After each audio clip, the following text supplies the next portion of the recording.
നടൻ ഉണ്ണി മുകുന്ദൻ മുൻ മാനേജറെ മർദ്ദിച്ചെന്നാരോപിക്കുന്ന കേസിൽ പോലീസ് കുറ്റപത്രം സമർപ്പിച്ചു. മർദ്ദനം നടന്നതായി തെളിവില്ല എന്നാണ് കണ്ടെത്തൽ. എന്നാൽ പിടിവലി ഉണ്ടാവുകയും പരാതിക്കാരന്റെ കണ്ണട തകർക്കുകയും ചെയ്തു.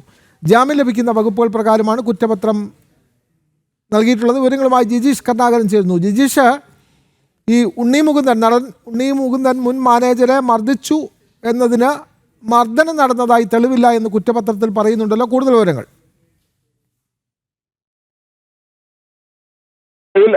നൽകിയിരിക്കുന്ന കുറ്റപത്രം പ്രകാരം മുൻ മാനേജറായ വിപിൻ മർദ്ദിച്ചിട്ടില്ല എന്ന കാര്യം തന്നെയാണ് ഈ കുറ്റപത്രത്തിൽ ചൂണ്ടിക്കാണിക്കുന്നത്. ഇൻഫോ പാർക്ക് പോലീസാണ് ഇത് സംബന്ധിച്ച് കുറ്റപത്രം സമർപ്പിച്ചിട്ടുള്ളത്. CCTV ദൃശ്യങ്ങളടക്കം പരിശോധിച്ചിരുന്നു.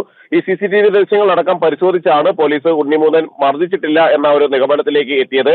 താൻ വിപിൻ കുമാറിനെ മർദ്ദിച്ചിട്ടില്ലെന്നും അദ്ദേഹത്തിന്റെ കണ്ണട നിലത്തെറിയുക മാത്രമാണ് ചെയ്തത് എന്ന കാര്യമായിരുന്നു ഉണ്ണി മുകുന്ദനും പറഞ്ഞിരുന്നത്. പിന്നീടാണ് വിശദമായ പരാതിയുടെ അടിസ്ഥാനത്തിൽ പോലീസ് വിശദമായ അന്വേഷണം ആരംഭിച്ചത്. ഈ അന്വേഷണത്തിന് ഒടുവിലാണ് ഇപ്പോൾ കുറ്റപത്രം സമർപ്പിച്ചിരിക്കുന്നത്. കണ്ണട നിലത്ത് എറിഞ്ഞു എന്നതടക്കമുള്ള കാര്യങ്ങൾ അന്വേഷണ സംഘം കണ്ടെത്തുകയും ചെയ്തിട്ടുണ്ട്. കണ്ണട എറിഞ്ഞു പൊട്ടിച്ചു, ഫോൺ താഴെയിട്ടു എന്നീ കാര്യങ്ങളാണ് ഈ കുറ്റപത്രത്തിൽ പോലീസ് ചൂണ്ടിക്കാണിച്ചിട്ടുള്ളത്. മുൻ മാനേജറെ മർദ്ദിച്ചിട്ടില്ല എന്ന് തന്നെ വ്യക്തമാക്കിയാണ് ഇപ്പോൾ ഇത് കുറ്റപത്രം സമർപ്പിച്ചിട്ട് കൂളിംഗ് ഗ്ലാസ് വലിച്ചെറിഞ്ഞ് നാശമുണ്ടാക്കിയെന്ന് പോലീസ് അന്വേഷണത്തിൽ കണ്ടെത്തിയിട്ടുണ്ട്. ജാമ്യം ലഭിക്കാവുന്ന വകുപ്പുകൾ ആണ് ഇപ്പോൾ ഉള്ളത്. അതനുസരിച്ചാണ് കുറ്റപത്രം സമർപ്പിച്ചിട്ടുള്ളത്. നേരത്തെ ചുമത്തിയ ജാമ്യമില്ലാ വകുപ്പുകൾ പോലീസ് ഈ കുറ്റപത്രത്തിൽ ഒഴിവാക്കുകയും ചെയ്തിട്ടുണ്ട്.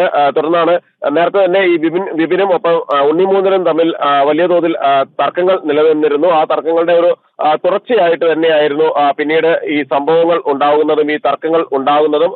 ഇതിനിടയിലാണ് ഉണ്ണി മുകുന്ദൻ മർദ്ദിച്ചു എന്ന പരാതി ഉയരുന്നത്. പോലീസ് അന്വേഷണം ആരംഭിച്ച് CCTV ദൃശ്യങ്ങളും മൊഴികളും എല്ലാം തന്നെ പരിശോധിച്ചിരുന്നു. അതെ, നടൻ ഉണ്ണി മുകുന്ദൻ മുൻ മാനേജരെ മർദ്ദിച്ചു എന്നതിന് തെളിവില്ല എന്ന് കുറ്റപത്രത്തിൽ പോലീസ് സൂചിപ്പിക്കുന്നു. വിവരങ്ങൾ നൽകുകയായിരുന്നു കൊച്ചിയിൽ നിന്നും ജിജീഷ് കരുണാകരൻ.